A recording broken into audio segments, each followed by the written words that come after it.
Hello students. अब एक नया क्वेश्चन देखेंगे सॉलिड में हम सिलेंडर का।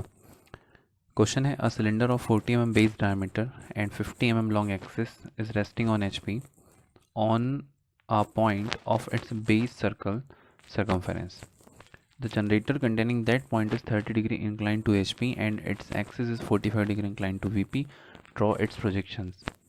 हम यहाँ पे सारी चीज़ों से वैसे पहले से फैमिलियर है। इंट्रोडक्शन वाले पार्ट में हमने पढ़ा था कि सिलेंडर में जनरेटर किसे कहते हैं, बेस का सर्कल क्या होता है। तो आइए देखते हैं। ये हमारे पास एक सिलेंडर है। सिलेंडर में टॉप और बेस दोनों इसके एक सर्कल होते हैं और इसमें कोई रियल साइड्स नहीं होती हैं, इसकी जगह जनरेटर्स होते हैं। ये इन्फिनाइट जनरेटर्स हो सकते हैं। हम बेस में कुछ पॉइंट्स ले लेंगे, बेस के सर्कल पे कुछ एक पॉइंट्स ले लेंगे, टॉप पर भी कुछ पॉइंट्स ले लेंगे, उनको मिलाने वाले जो वर्टिकल लाइंस होंगी यहाँ पर, ये सारे जनरेटर होंगे। ये इन्फिनाइट हो सकते हैं। तो क्वेश्चन में जैसे दिया हुआ है कि cylinder of 40 mm base diameter and 50 mm long axis, इसका बेस का डायमीटर हमें दिया हुआ है 40 mm और 50 mm एक्सिस की लेंथ, मतलब इसकी टोटल हाइट हमें 50 mm दी हुई है। आगे लिखा हुआ है is resting on HP on a point of its base circle circumference, मतलब ये हॉरिजॉन्टल प्लेन में रखा हुआ है। तो इस तरह नहीं, कुछ इस तरह से रखा हुआ है। और जब हम बात करेंगे कि इस तरह से रखा हुआ है तो सिर्फ इसका एक पॉइंट टच हो रहा होगा, यहाँ पर इस प्लेन में एक पॉइंट टच हो रहा होगा। तो आगे हम देखते हैं, लिखा हुआ है कि resting on HP on a point of its base circle circumference the generator containing that point, मतलब जो पॉइंट यहाँ पर HP में है, यहाँ पर उससे जाने वाला जो, या उसको कंटेन, उसमें कंटेनिंग जो भी जनरेटर होगा उसके बारे में दिया हुआ 30 डिग्री इंक्लाइन टू HP। मतलब ये जनरेटर जो इस पॉइंट से जा रहा है, वो पॉइंट जो HP में है उससे जाने वाला जनरेटर 30 डिग्री हॉरिजॉन्टल प्लेन से यहाँ पर इंक्लाइंड है, क्वेश्चन में दिया हुआ है। And its axis is 45 degree incline to VP। अब हम इस क्वेश्चन को सॉल्व करते हैं। सॉल्व करने के लिए जो स्टेप्स हैं, सबसे पहले चेक करेंगे कि ये किस प्लेन से टच कर रहा है। तो लिखा हुआ है रेस्टिंग ऑन HP, मतलब object is touching to HP। अगर ऑब्जेक्ट हॉरिजॉन्टल प्लेन से टच कर रहा है तो इसे स्टैंडिंग ऑन HP में मानेंगे। अब सपोज कि इसे स्टैंडिंग ऑन HP ऐसे माना है, इसको हम हॉरिजॉन्टल प्लेन में ऐसे रखेंगे। तो ऊपर से देखने पर हमें सबसे पहले तो इसका टॉप दिखाई देगा और बेस भी एक सर्कल है जो कि नहीं दिखाई देगा ऊपर से देखने पर, लेकिन हम बनाएंगे दोनों को। तो सबसे पहले इसको हमने माना है स्टैंडिंग ऑन HP, तो टॉप व्यू पहले बनाएंगे। और टॉप व्यू बनेगा रेफरेंस लाइन से नीचे, तो एक रेफरेंस लाइन बनाया, एक प्रोजेक्टर बनाया। इसमें रेफरेंस लाइन का नाम हम लिख देंगे XY। ये लिखने के बाद में इस प्रोजेक्टर में टॉप व्यू हम बनाएंगे। टॉप व्यू बनेगा एक सर्कल, कहीं पर भी एक पॉइंट ले लेंगे। पहले इसको हम 20 mm रेडियस सेट कर लेते हैं कंपास में, क्योंकि डायमीटर 40 है तो रेडियस हम 20 mm ले लेंगे। ये 20 हमने सेट किया और नीचे इस प्रोजेक्टर में कहीं पर भी एक पॉइंट लेकर एक सर्कल बना दिया। ये बन गया हमारा टॉप व्यू। टॉप व्यू एक सर्कल बनेगा सिलेंडर का। अब इस सर्कल में हम कुछ पॉइंट्स लेंगे, जैसे कि हम इसके नाम लिखना चाहते हैं। तो नाम लिखने के लिए हमें कुछ पॉइंट्स लेना पड़ेगा, तो इसके कुछ बराबर पार्टीशन कर देते हैं। इसके 12 इक्वल पार्ट्स कर देते हैं। 12 या 8 इक्वल पार्ट्स कर सकते हैं, हम इसके 8 इक्वल पार्ट कर देंगे।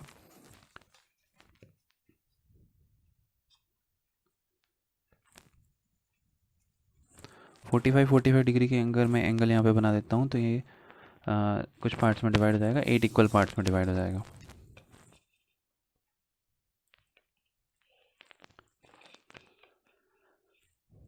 इस तरह से इसको 8 इक्वल पार्ट्स में डिवाइड कर दिया। अब इसके नाम लिख देते हैं। इसका नाम हम यहाँ पर लिख देंगे A, B, C, D, E, F, G, H। ये तो हो गया टॉप के नाम। अब हम जैसे हम जानते हैं कि सिलेंडर में टॉप और बेस दोनों होता है, तो टॉप के नाम हमने लिख दिए। टॉप के बाद हम बेस के नाम लिख देते हैं। तो बेस का नाम लिखने के लिए हम कुछ नाम और लिखेंगे, जैसे ABCD लिखा हुआ है, ये टॉप के नाम हो गए। इस तरह बेस के नाम लिखेंगे, जैसा कि हमने प्रिज्म में भी किया था। तो अब यहाँ पे बेस के नाम लिखेंगे तो हम अलग नोटेशन दे देते हैं। इसका नाम लिख देते हैं P, इनको ब्रैकेट में लिख देते हैं। जो ब्रैकेट में लिखा है वो बेस के नाम है, P Q R S T U V W। ये जो PQRST ये नाम हमने लिखा है, सपोज़ कि यहाँ पर A है ऊपर, उसके जस्ट नीचे P है, A के नीचे P है, तो ये A और P एक साथ दिख रहा है। A टॉप का पॉइंट हो गया, P बेस का पॉइंट। तो यहाँ से लेकर यहाँ तक एक वर्टिकल साइड हमें मिल रही है, एक वर्टिकल लाइन मिल रही है। ये लाइन नहीं, यहाँ पे जनरेटर कहलाएगा। तो ये सारे जनरेटर हो जाएंगे, P से A, Q से B, C से R, D से S, E से T, F से U, G से V। ये सारे के सारे क्या होंगे, सारे हमारे पास यहाँ पे जनरेटर्स होंगे। अब हम इसकी मदद से इसका फ्रंट व्यू बनाते हैं। अच्छा, टॉप और बेस दोनों के सेंटर भी लिख देते हैं। तो जैसे ए बी सी डी हमारा टॉप था, इसका सेंटर हम लिख देते हैं ओ, और P Q R S T हमारा बेस था, इसका सेंटर हम लिख देते हैं एम। सभी के प्रोजेक्टर्स बना देंगे ऊपर की तरफ।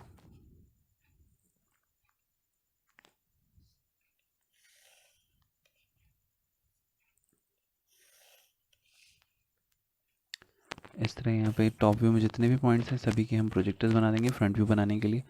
अब देखेंगे बेस हमें हमेशा मिलता है रेफरेंस लाइन पर, तो बेस के नाम क्या थे, पी क्यू आर एस वाले, तो हम बेस के नाम यहाँ लिख देते हैं।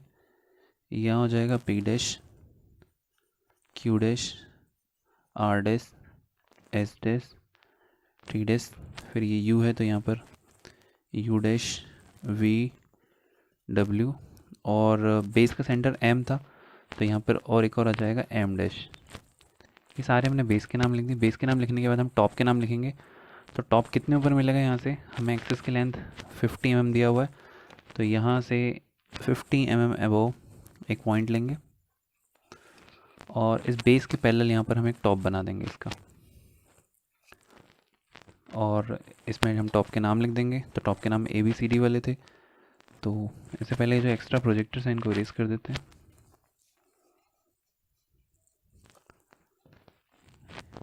A dash, B dash, C dash, D dash, E dash, F, G, H और ओ डैश, ये सारे नाम यहाँ से हम देखकर यहाँ पे ऊपर की तरफ लिख देंगे। इसके बाद में इसमें कोई रियल साइड्स नहीं होती, तो जो सिर्फ आजू बाजू में या जो सबसे आउटलाइंस वाली साइड्स होंगी सिर्फ उनको हम रेगुलर और डार्क बनाएंगे, मतलब कंटिन्यूस लाइन से बनाएंगे। यहाँ पे डैश लाइन कोई नहीं होगी, इस तरह से बना के इसको छोड़ देंगे। ये पूरा कंप्लीट फ्रंट व्यू बन गया। इसमें एक्सेस और बना देते हैं हम। एक्सेस हो जाएगा चेन लाइन से,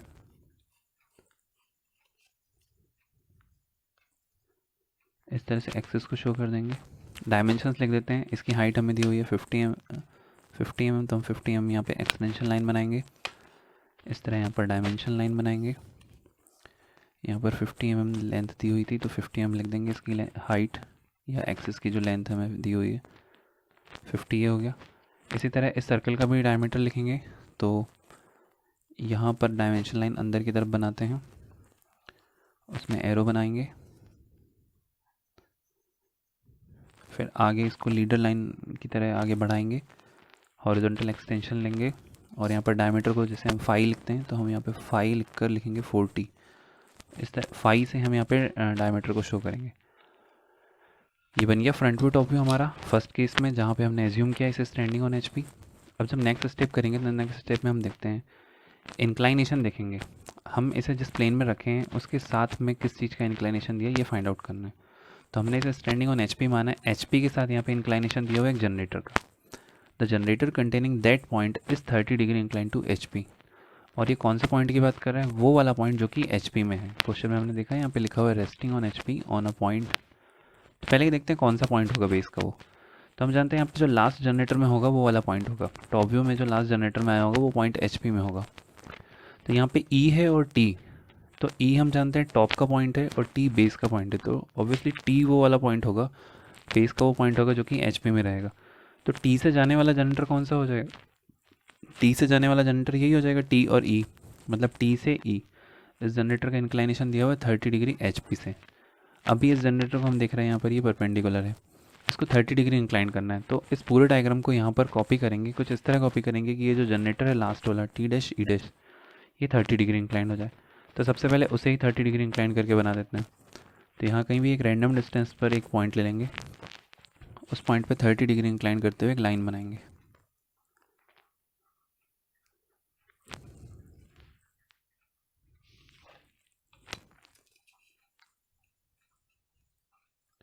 इस तरह 30 डिग्री इंक्लाइन करते हुए ये लाइन बना दिया।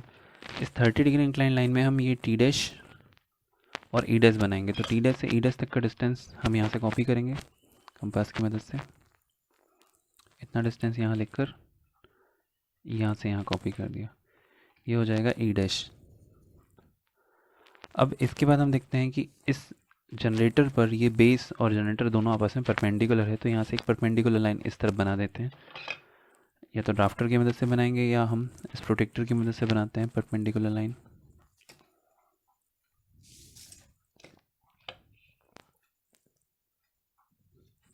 यहाँ पर इस तरह की लाइन बना दिया।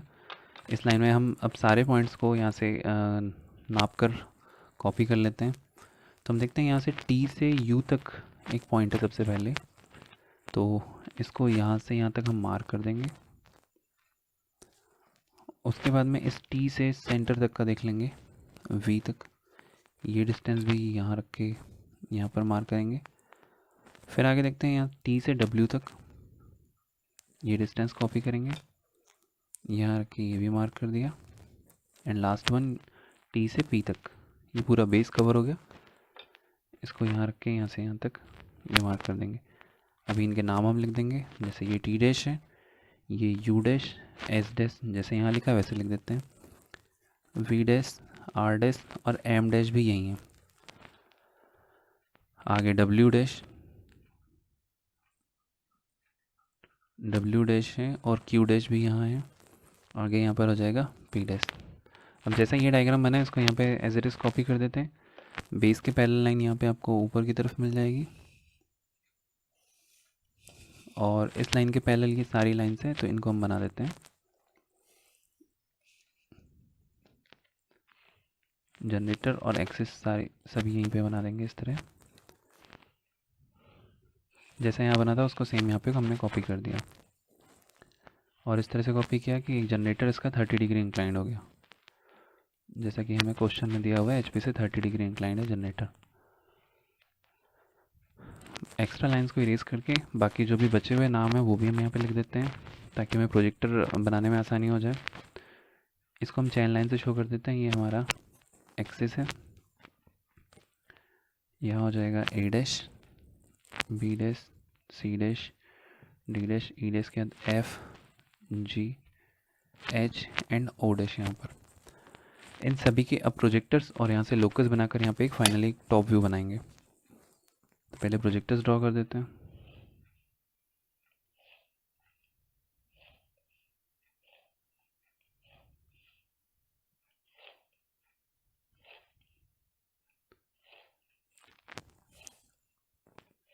सारे प्रोजेक्टर्स बना दिए। सारे प्रोजेक्टर बनाने के बाद यहाँ इस टॉप व्यू से सारे लोकस बना देते हैं।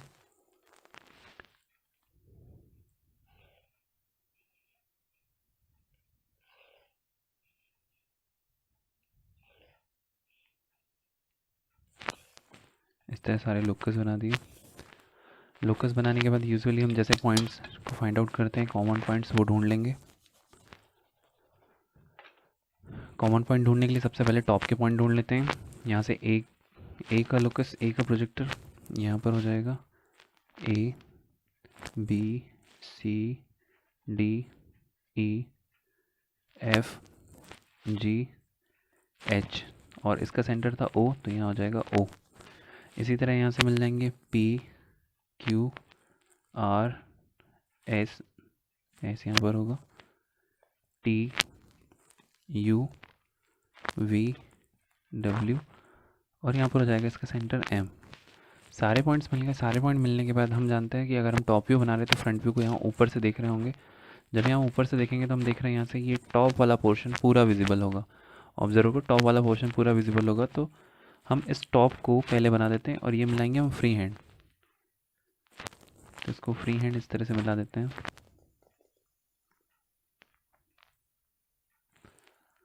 टॉप हमें पूरा दिखाई दे रहा था तो हमने टॉप पूरा बना दिया। लेकिन हम देखेंगे यहाँ से तो बेस इधर से देखने पे ये वाला साइड दिखाई देगा, ये वाला साइड, लेकिन बेस पूरा नहीं दिखाई देगा। तो बेस में जितना आउटर सर्कल है उसको हम पहले कंटिन्यूस लाइन से बना देते हैं और जो इन साइड में होगा उसको हम यहाँ पे बनाएंगे डैश लाइन से। तो इन साइड वाला हम बना देंगे डैश लाइन से इस तरह से। ये बनाने के बाद में इसके ये दोनों अभी टॉप और बेस बना दिया, अब इनको जोड़ देते हैं। तो लास्ट के जो जनरेटर होंगे उसको हम थिक लाइन से बना देंगे। लास्ट में जो भी जनरेटर्स आएंगे इस तरह, और इसका एक्सेस बना देंगे चैन लाइन से।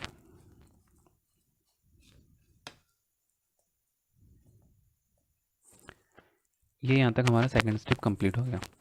अब हमें देखते हैं क्वेश्चन में और क्या बचा हुआ जो कि हमें अभी बनाना बाकी है।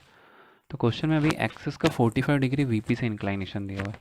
वीपी से इंक्लाइनेशन रेफरेंस लाइन से नीचे टॉप व्यू की तरफ मिलता है। तो यहाँ पे देखते हैं एक्सेस कैसा है अभी। तो अभी जो हमारे पास एक्सिस है ये एक्सिस रेफरेंस लाइन के पैरेलल, मतलब पैरेलल टू वीपी कहलाएगा। इसको वीपी से 45 डिग्री इंक्लाइन करना है, तो अब इस डायग्राम को हम इस तरह से टर्न करेंगे कि इसका जो एक्सिस है वो 45 डिग्री इंक्लाइन हो जाए। तो पहले यहाँ पर हम एक 45 डिग्री इंक्लाइन लाइन बना देंगे। रेफरेंस लाइन से कुछ नीचे हम एक लाइन ले लेंगे, पहले इसके किसी एक पॉइंट पे 45 डिग्री इंक्लाइन लाइन बनाएंगे। ये 45 डिग्री इंक्लाइन लाइन यहाँ पर इस तरह ये बना दिया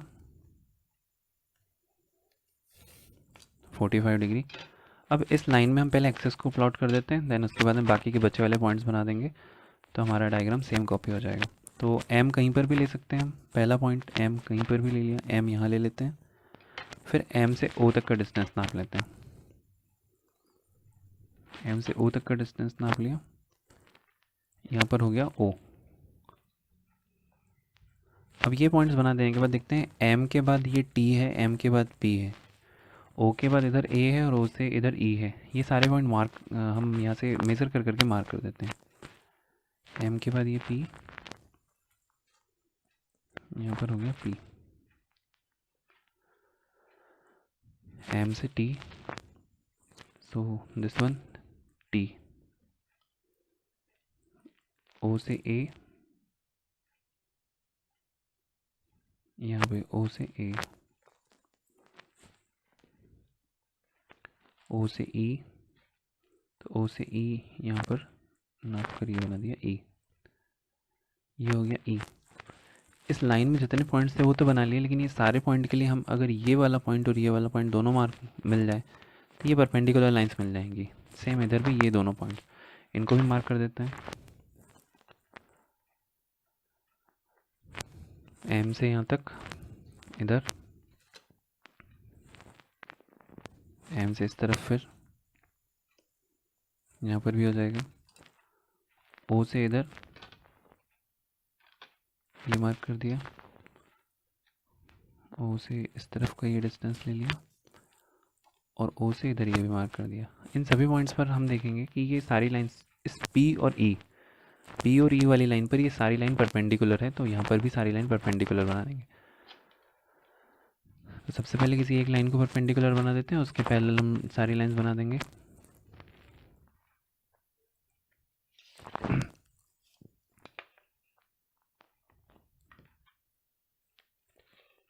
ये बना दिया, इसके पैरेलल हम सारी लाइंस को प्लॉट कर देते हैं।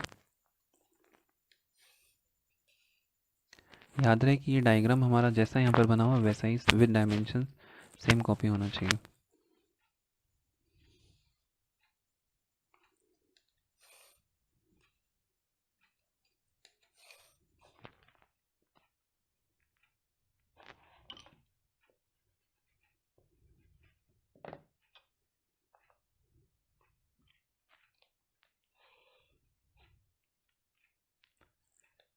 ये सारी लाइंस बना देने के बाद में हम बाकी के पॉइंट्स कंपास की मदद से ढूंढ लेते हैं। तो सबसे पहले यहाँ से W तक का डिस्टेंस हम देखेंगे। अच्छा, एक बार ये पॉइंट नाप लेते हैं, तो यहाँ से हमें पता चला ये W जितना है उतना ही यहाँ से U है, उतना ही यहाँ से H है और उतना ही यहाँ से F है। तो एक बार में सारे पॉइंट इस तरह से मार्क कर देते हैं। एक ये हो जाएगा, ये हो जाएगा, यहाँ से ये, यहाँ से ये। उसी तरह यहाँ से जितना ये Q डिस्टेंस होगा उतना ही यहाँ से ये S तक का होगा, उतना ही यहाँ से B, उतना ही यहाँ से D। इनको भी मार्क कर देते हैं इस साइड।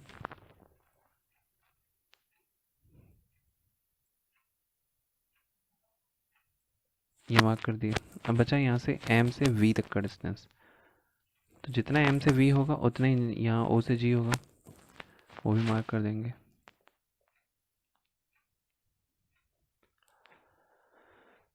अभी यहाँ देखते हैं M से R तक का डिस्टेंस जितना है उतना ही O से C तक का डिस्टेंस होगा, इनको भी मार्क कर देते हैं।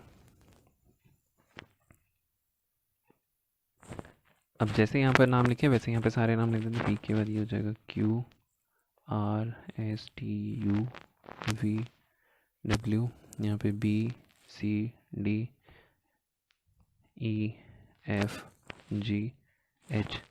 जैसे यहाँ पे मिलाया हुआ यहाँ पे सभी को मिला देते हैं, जो रेगुलर है उसको रेगुलर और जो डैश है उसको डैश।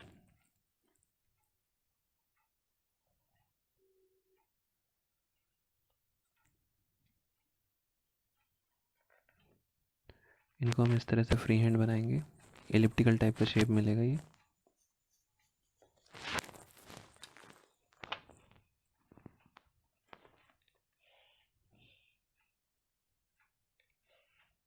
जैसे यहाँ बना था यहाँ पे सेम कॉपी कर दिया और एक्सेस और बना देते हैं हम इसके।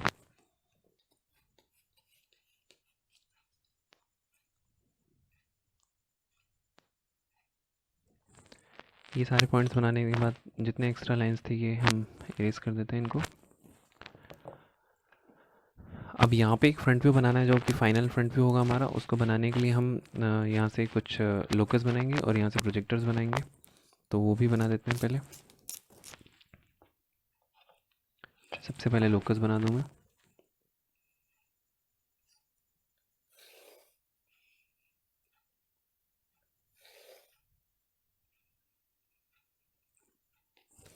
सारे पॉइंट के लोकस बना देते हैं।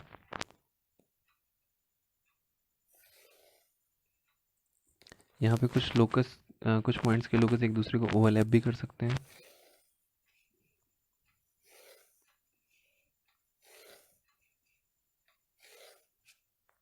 देखिए लगभग हमने सारे लोकस बना दिए। हम रेफरेंस लाइन को और आगे की तरफ एक्सटेंड कर देते हैं, ज़रूरत है यहाँ पर तो हम और आगे बढ़ा सकते हैं उसको। वाई हम थोड़ा और आगे यहाँ पर लिख देंगे। अब सभी पॉइंट के प्रोजेक्टर्स बना देते हैं। अच्छा यहाँ पर हमने इंक्लाइनेशन नहीं लिखा, इसका इंक्लाइनेशन हम ये लिख देते हैं, कितना था हमारा ये 45 डिग्री। इसको आगे की तरफ यहाँ लिख के 45 डिग्री लिख देते हैं, 45 डिग्री एक्सेस इंक्लाइन है। अब सारे प्रोजेक्टर्स हम बना देंगे यहाँ से। तो सभी पॉइंट से हम लोग प्रोजेक्टर पहले ड्रॉ कर देते हैं।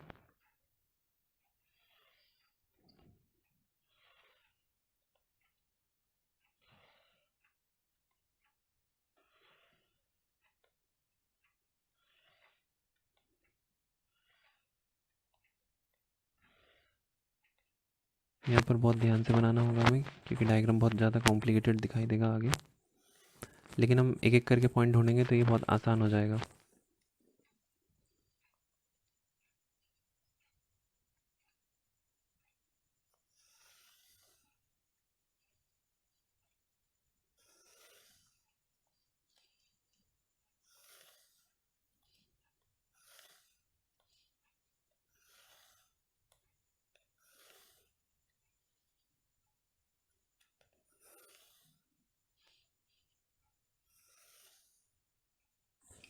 इस तरह सारे प्रोजेक्टर हमने यहाँ से ड्रॉ कर दिए।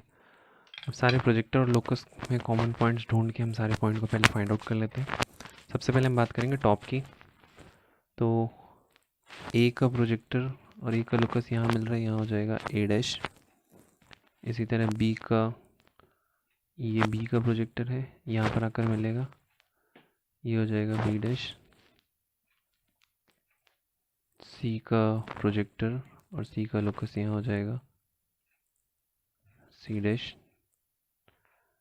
डी यहाँ पर है, यहाँ पर होगा डी डैश। ई यहाँ है तो ई का प्रोजेक्टर और ई का लोकस यहाँ पे हो जाएगा ई डैश। एफ लास्ट में इधर है, यहाँ हो जाएगा एफ डैश। जी यहाँ पर हो जाएगा जी डैश। एच का प्रोजेक्टर, एच का लोकस यहाँ एच डैश और इनका सेंटर देखते हैं ओ, यहाँ पर ओ डैश। इसी तरह टॉप तो हमने ढूंढ लिया, अब बेस के पॉइंट ढूंढ लेते हैं। P Q R S, P का लोकस और पी का प्रोजेक्टर यहाँ पर मिल रहे हैं, ये हो जाएगा पी डैश। क्यू, क्यू यहाँ इनसाइड है, यहाँ पर हो जाएगा क्यू डैश। आर यहाँ R dash. S, S dash. फिर यहाँ पे टी है, टी यहाँ हो जाएगा टी डैश। यू यहाँ पर है, यू का प्रोजेक्टर और यू का लोकस यहाँ पर मिल रहा है, यहाँ हो जाएगा U dash. V and V यहाँ पर वी डैश। एंड डब्ल्यू यहाँ पर डब्ल्यू डैश। फिर एम बचा हुआ है तो एम यहाँ पर एम डैश यहाँ हो जाएगा। अगेन चेक कर लेते हैं, वी यहाँ पर आएगा, और यू एक्चुअली यहाँ पर आएगा, वी यहाँ आएगा, यू डैश वी डैश, ये वाला पॉइंट यहाँ नहीं आएगा। अब ये सारे पॉइंट्स मिल जाने के बाद में हम इनको मिलाएंगे। अब यहाँ पर कैसे मिलाएंगे, तो यहाँ मिलाने के लिए हम देखेंगे, जब हम फ्रंट व्यू बना रहे होते हैं तो हम इस टॉप व्यू को यहाँ से देख रहे होते हैं नीचे से। ऑब्जर्वर यहाँ से देख रहा होता है। जब ऑब्जर्वर यहाँ से देखेगा तो उसको सबसे पहले ये पूरा टॉप दिखाई देगा। तो हम यहाँ पे जितना भी हमारे टॉप वाले पॉइंट्स हैं उनको हम फ्री एंड रेगुलर फॉर्म में मिला देते हैं।